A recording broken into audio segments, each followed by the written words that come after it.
Pokcoy berapa ini pokcoy? 2.000 Pak. Pokcoy.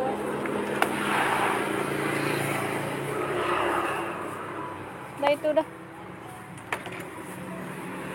2.000. 8. Tengok besok. Iya. 11. Oke, cek isi kulkas dulu ya. Jadi ini aku punya daging, ini mau aku keluarin biar nggak beku lagi ya teman-teman.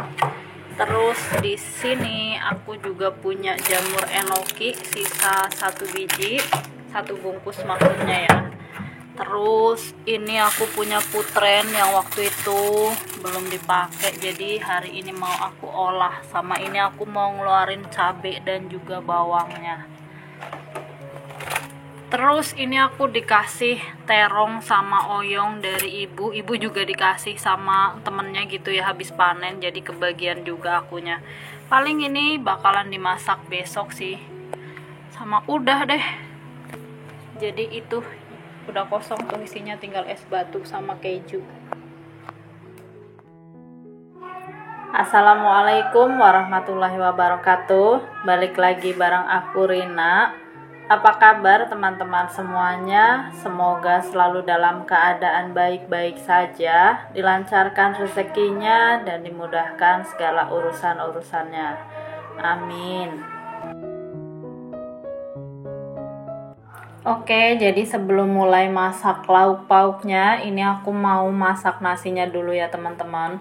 Jadi selama bulan Ramadan kan emang makannya sedikit gitu ya. Jadi aku masak nasi juga sedikit. Ini cuma 2,5 cup dan ini dipakai untuk berbuka dan juga sahur ya teman-teman. Terus sebelum aku nyerocos ngalor ngidul nggak jelas gitu, aku mau kasih info ke teman-teman. Nggak tahu ini bermanfaat apa enggak, tapi semoga bisa bermanfaat buat teman-teman ya. Nah, ini kan udah malam ke-23 kita Ramadan ya, hari ke-23 puasa Ramadan gitu maksudnya. Nah, aku mau kasih info ke teman-teman yang emang kita budgetnya pas-pasan tapi pengen sedekah banyak gitu. Jadi seperti yang kita udah hafal paham banget pasti ya, kalau di 10 hari terakhir itu ada yang namanya malam Lailatul Qadar. Dan malam Lailatul Qadar ini lebih baik dari malam 1000 bulan. Jadi kalau misalnya kita beramal itu dan ketemu sama malam Lailatul Qadar, berarti ibadah kita sama dengan ibadah selama 1000 bulan gitu kan teman-teman. Nah, aku mau kasih tahu ke teman-teman yang uangnya pas-pasan tapi kepengen ngerasain sedekah senilai dengan 1 miliar rupiah. Nah, caranya gimana sih? Jadi kita sebetulnya cukup untuk menyiapkan uang sebanyak 34.000 rupiah aja teman-teman. Hitungannya adalah, ini aku kasih tahu ya, jadi malam Lailatul Qadar itu kan sama dengan 1000 bulan. Jadi 1000 bulan itu kan sama dengan 30.000 hari berarti. Nah, uang yang 34.000 itu kalau kita ketemu sama yang namanya malam Lailatul Qadar, berarti kan pahalanya dikalikan dengan 30.000 ya teman-teman. Nah, itu kalau 34.000 kali 30.000 itu hasilnya adalah 1 miliar 20 juta. Kapan lagi kita kan bisa sedekah senilai dengan 1 miliar kalau bukan di 10 malam terakhir Ramadan, atau lebih tepatnya di malam Lailatul Qadar.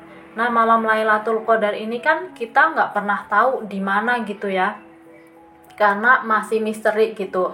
Allah yang tahu gitu kan. Jadi daripada kita mengambil resiko karena kita nggak tahu itu kapan malam Lailatul Qadarnya, ya kita sedekah di 10 hari terakhir itu. Jadi setiap hari ya teman-teman, jangan ngambil resiko gitu. 34.000 setiap malam di 10 malam terakhir bulan Ramadan. Karena kita nggak tahu kapan malam Lailatul Qadarnya gitu kan.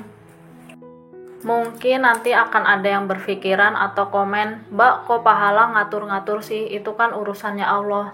Iya benar, pahala itu urusannya Allah, diterima atau enggak, besar kecilnya seberapa yang diterima gitu ya, itu memang urusannya Allah. Tapi kan kita kepengen berusaha yang terbaik gitu kan, ibaratnya kayak kita uangnya pas-pasan tapi kepengen ngerasain loh bisa sedekah yang gede-gedean gitu.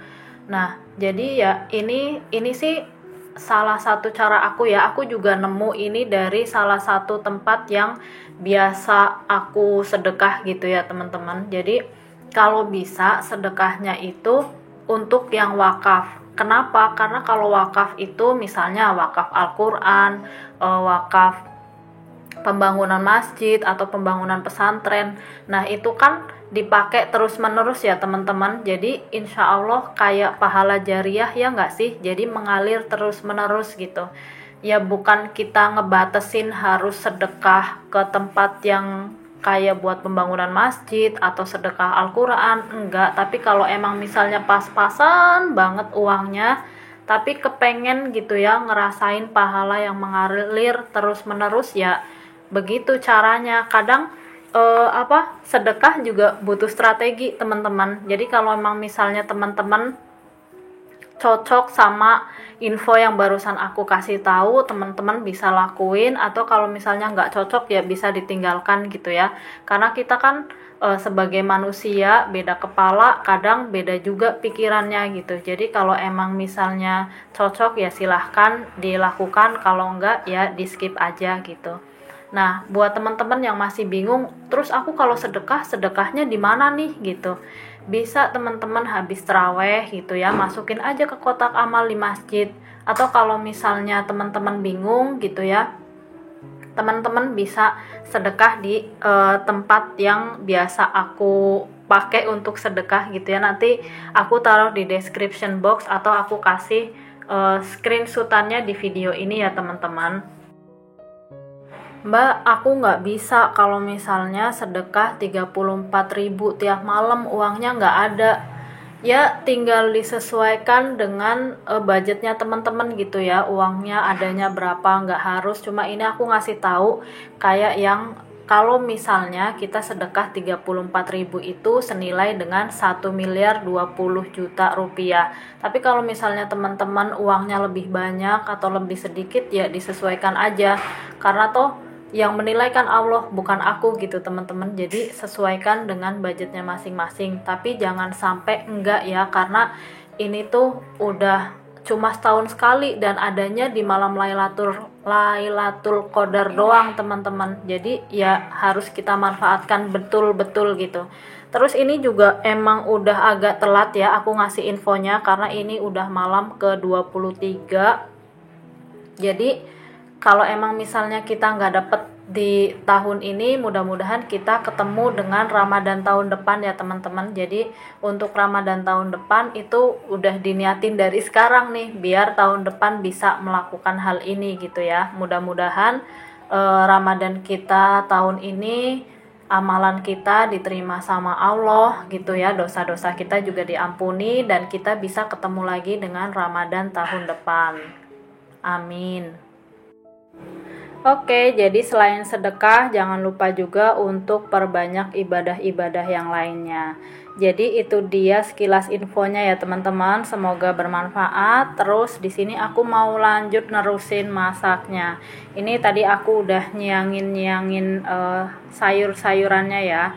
Jadi hari ini aku mau bikin capcay dengan bahan yang ada di rumah dan tadi yang beli juga biar agak lengkap gitu. Nah, untuk bumbunya di sini aku pakai bumbu capcay pada umumnya ya, bawang putih dan lada, karena kalau capcay itu biasanya nggak bisa lepas dari bawang putih dan juga lada. Dan untuk bawang putihnya di sini mau aku geprek begini aja biar cepet, jadi nggak usah ngiris-ngiris gitu. Terus nanti aku pakai lada bubuk aja. Lanjut, kalau udah ini mau langsung aku tumis ya. Kalau misalnya punya bawang bombay bisa pakai bawang bombay, cuma aku nggak punya, ya udah pakai yang ada aja. Dan ini aku mau pakai margarin dulu ya teman-teman, biar habis, kasihan dia kedinginan di kulkas kelamaan gitu ya, nggak habis-habis. Jadi ya udah ini mau aku pakai aja untuk numis bumbu capcaynya. Nah, kalau bawang putihnya udah wangi, semerbak banget ini teman-teman, wanginya Masya Allah. Lanjut aku masukin lada bubuk ya. Ini sedikit aja, aku pakai 1 sendok agar-agar gitu ya. Pokoknya ya itulah. Terus ini diaduk-aduk sebentar sampai tercampur rata, nggak usah lama-lama karena dia udah bubuk ya, cepet matangnya si lada itu. Langsung aja aku masukin daging slice yang udah aku gunting-gunting, ya Allah. Biar kelihatan banyak gitu ya, udah slice pakai digunting-gunting kecil-kecil banget lagi. Ya namanya juga uang pas-pasan ya kan, kalau mau pakai banyak-banyak terus ya bisa bangkrut lah. Ini aja sisaan yang kemarin. Terus lanjut aja, ini kalau udah diaduk-aduk dan dia itu jadi udah mateng gitu ya, udah coklat semua bentukannya, mau aku tambahin air. Nah untuk airnya ini aku ngasihnya agak banyak ya, sekitar 500 ml gitu ya, karena emang biar berkuah gitu kan. Terus habis itu lanjut aku masukin wortelnya. Nah untuk wortelnya, karena ini wortel import jadi ini nggak lama-lama ya ngerebusnya teman-teman, karena kan kalau wortel import itu dia lebih cepet matang gitu, lebih cepet empuk, dan harganya juga lumayan ya. Tadi harganya 6.000 dapat 4 biji doang, padahal kalau yang lokal itu 2.000 dapat 4 biji atau 3 biji lah, tergantung ukuran. Tapi ya udah, nggak apa-apa lah sekali-kali. Dan ini lanjut aja aku kasih saus ya teman-teman, biar ada sensasi pedas-pedasnya. Aku nggak kasih cabe, biar kayak itu, kayak capcay betulan gitu ya. Terus ini juga aku tambahin saus tiram biar makin sedap. Tapi nanti ini bakalan aku kasih itu sih, kasih cabai rawit utuh, biar kalau aku butuh pedas tinggal dikeletus saja gitu, seperti biasa lah, biar nggak repot-repot masaknya. Pokoknya satu untuk semua, semua untuk satu. Terus di sini mau aku tambahin garam itu 1 sendok teh, terus aku juga kasih gula pasir juga 1 sendok teh juga ya. Habis itu ini ditunggu aja sampai sedikit melunak gitu ya. Kalau udah, ini aku kasih cabe 3 biji aja, nggak banyak-banyak karena paling aku doang yang letus cabe rawitnya. Terus sama mau aku masukin juga jamur kuping. Tadi aku tuh punya jamur kuping udah lama banget di lemari sampai kelupaan gitu ya. Khawatirnya dia jadi jamuran. Jamur kalau jamuran jadi bahaya nggak sih? Ya pokoknya nggak apa-apa lah ya, buat nambah-nambah biar sayurnya jadi banyak. Terus habis itu aku langsung masukin putren dan juga kobisnya. Ini diaduk-aduk sebentar sampai layu. Kalau udah, lanjut aku masukin untuk pokcoy yang bagian batangnya. Sambil nunggu di sini aku mau bikin larutan maizena biar kuahnya itu nanti agak kental ya. Dan ini aku pakainya 1 sendok teh munjung sama aku kasih sedikit air. Ini lagi kepengen aja sih biar agak kental gitu ya, tapi nggak kental banget, biar tetap apa ya, biar tetap ringan gitu rasa kuahnya. Jadi ya sedikit aja ini maizenanya. Terus lanjut di sini aku mau masukin yang terakhir ya, untuk jamur enoki sama pokcoy yang bagian daunnya. Udah, ini tinggal diaduk-aduk sebentar aja, lanjut aku masukin larutan maizena barusan. Udah, jadi alhamdulillah ini menu kami untuk berbuka dan sahur ya teman-teman. Masya Allah, makan kayak begini aja nikmat banget, alhamdulillah.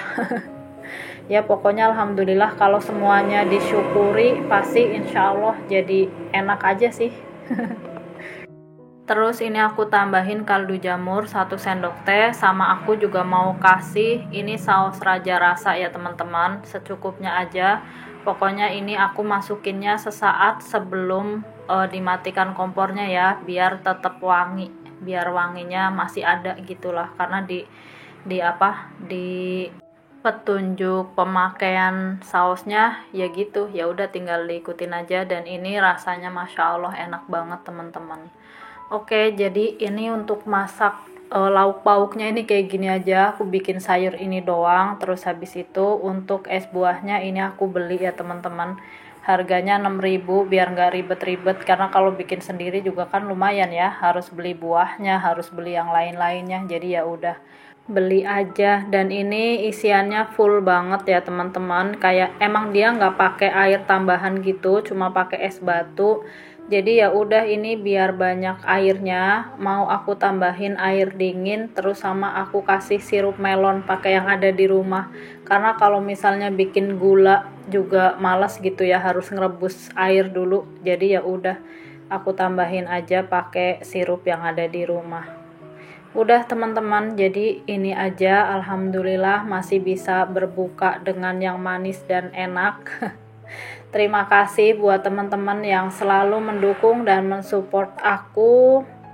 Pokoknya terima kasih banyak. Semoga Allah ganti dengan kebaikan dan keberkahan yang banyak. Amin.